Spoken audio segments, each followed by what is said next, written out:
Have you ever wondered how your body knows when to think, feel, or remember? Well, all of these actions are controlled by one powerful system, which is the central nervous system. Good day, everyone. My name is Xaverie Faye Pansiol. I am a Year 1 medical student under the course Doctor of Medicine. My presentation today is based on the study I have done, which is a neurology, exploring the central nervous system. For starters, the human nervous system is a complex network of neurons that allow the body to send and receive information. It controls vital functions such as heartbeat, breathing, digestion, movement, and sensation. But what is neurology? Well, neurology is a medical field that studies and treats disorders of the nervous system.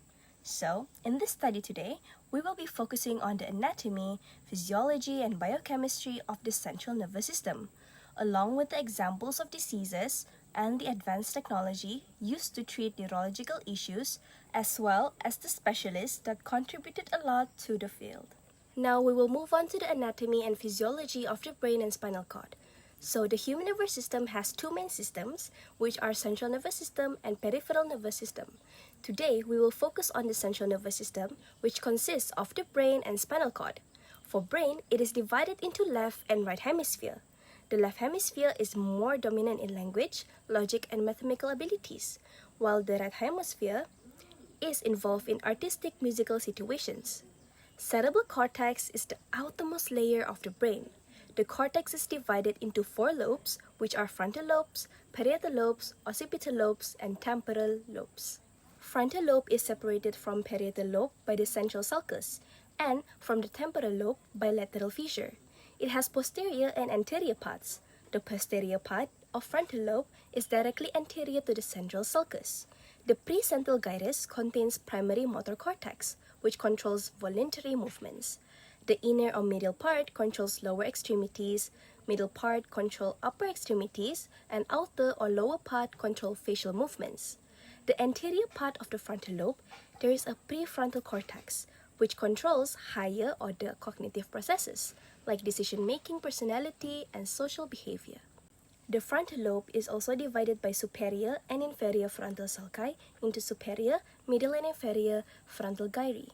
The inferior frontal gyrus that is located at the dominant left hemisphere contains Broca's area. So, the superior frontal gyrus is involved in impulse control, working memory, and spatial processing, while the middle gyrus regulates rapid eye movements such as literacy on the left hemisphere and numeracy on right hemisphere of the brain. The inferior frontal gyrus is responsible for speech production.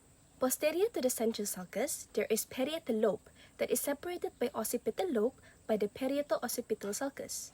It functions to process sensory information. The occipital lobe is located the most posterior of the brain. You can find the occipital lobe posterior to parietal lobe and temporal lobe, and it is superior to the cerebellum.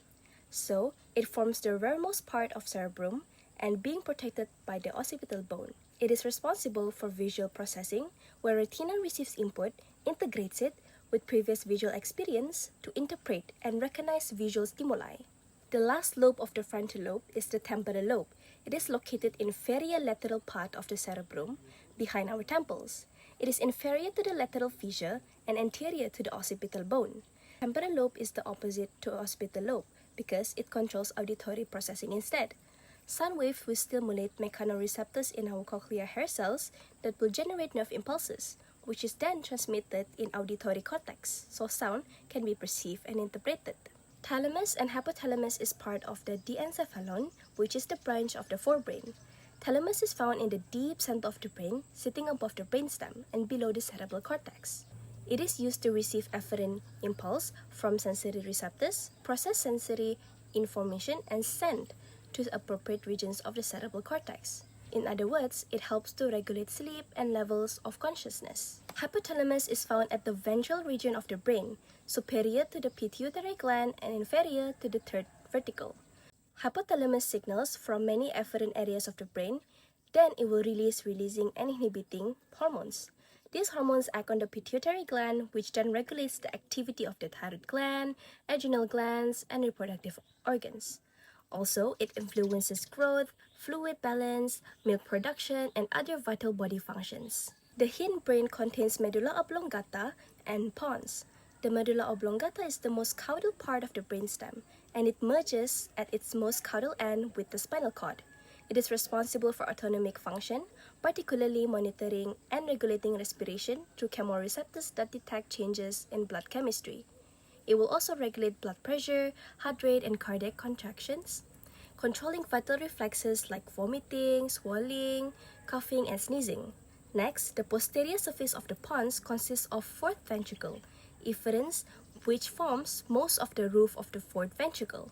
Pons can influence our sleep cycle, manage our pain signals, and works with other brain structures. The cerebellum is basically an outgrowth of the pons and overlies the fourth ventricle. It is considered part of the pons. It has two separate structures, which are two hemispheres and a ventral, and it is known as the vermis. Its surface is covered by highly folded cerebellar cortex. It helps with movement regulation and balance control. The brain also contains a basal nuclei, which is also known as basal ganglia, located within the cerebral white matter, and it helps with muscle movement and coordination. Moving on to the spinal cord. Spinal cord is located within the spinal column, and it will extend through the vertebral foramen of the vertebrae from the brainstem to the lower back. It is composed of both white matter and gray matter. White matter forms the outermost layer, while gray matter forms the central part of the spinal cord. It will give rise to 5 spinal plexus, which are cervical, brachial, lumbar, sacral, coccygeal plexus. Spinal cord can help with conduction of nerve impulses, coordination of reflexes, and integration between brain and body. The central nervous system also contains neurons. Each neuron has a single axon with varying number of dendrites. Axons are long, so it can conduct impulses away from the cell body, and they are insulated by a myelin sheath made by oligodendrocytes in the central nervous system. The cell body contains a nucleus and organelles to integrate incoming signals, and the nodopharyngia are the gaps between the myelin segments, which allow saltatory conduction. Glial cells are smaller, and they are non-excitatory cells. Examples of glial cells found in the central nervous system are oligodendrocytes, ependymal cells, astrocytes, and microglia. Brain and spinal cord are wrapped around by 3 layers known as meninges. Outermost layer is known as the dura mater, which is tough and fibrous membrane. In the middle is the arachoid mater, which is quite thin web-like membrane that will encloses the subarachnoid space. Moving on to the biochemistry of the central nervous system. The first one is neurotransmitter and synaptic transmission. Neurons in the central nervous system mainly communicate through chemical synapses. Glutamate is the main excitatory neurotransmitter in the central nervous system. It is synthesized in the axon terminal and plays a key role in learning, memory, and synaptic plasticity. In contrast, GABA is the main inhibitory neurotransmitter. It is formed from glutamate and reduces neuronal excitability. Acetylcholine is involved in motor control, attention, and memory, and also helps regulate heart rate, blood pressure, and urination. Dopamine regulates movement, motivation, and reward, while serotonin influences mood and sleep. Norepinephrine contributes to alertness, arousal, and the fight or flight response. Next, ion gradient and electrical activity also plays a part of the biochemistry. Neuronal electrical activity depends on ion gradients across the membrane. Next, myelin, lipid, biochemistry, and glial support in central nervous system. Myelin is a lipid-rich membrane produced by oligodendrocytes in the central nervous system that insulates axons and speeds impulse conduction by saltatory conduction. Lastly, blood-brain barrier and chemical protection. The blood-brain barrier is a selective barrier formed by endothelial cells with tight junctions and astrocytic end feet. It allows essential substances such as glucose and oxygen to enter the central nervous system while blocking toxins, pathogens, and many drugs. The Alzheimer's disease is a neurodegenerative disorder of the nervous system that is caused by progressive death of neurons. Degeneration begins in entorhinal cortex and hippocampus, and it will gradually spread to other brain regions, leading to progressive cognitive decline. FDG PET scan and cerebrospinal fluid analysis can be used to detect Alzheimer's diseases. Some of the risk factors include age, genetics, cardiovascular diseases, and more. The signs and symptoms include memory loss, loss in familiar places, problems with speech, reading, and writing. Treatments: there are no cure, but it can be managed. Medications and supportive management. There are many advanced technology used to identify neurological diseases, such as magnetic resonance imaging (MRI), functional magnetic resonance imaging (fMRI), and EEG, which is electroencephalography.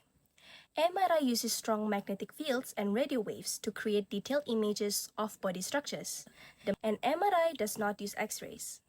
Functional MRI is a non-invasive imaging technique that uses the same technology as MRI, but it is specialized to measure changes in blood flow in our brain. When a brain region is active, it uses more oxygen, increasing the local blood flow, which appears brighter on the scan. Besides that, electroencephalography is also a non-invasive technique that uses small metal discs called electrodes that is attached to our scalp. It is mainly used to test for epilepsy or seizures.